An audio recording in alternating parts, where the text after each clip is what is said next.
Bo'lib qolgan labo mashinamiz ham tayyor bo'ldi. Obzorni boshlaymiz. Videoga diqqat qilinglar. Bunga qilgan ishlarimiz: salonni polni to'liq koja qildik.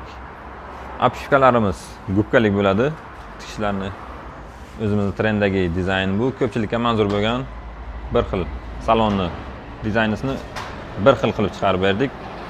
Polni tepa va past qismlarini koja qilib berganmiz. Oyoq tegadan qismlari.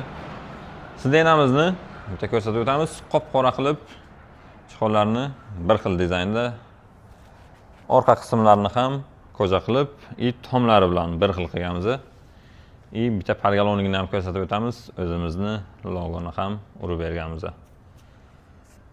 Malibu bar ustanov qilib berdik mashinamizga.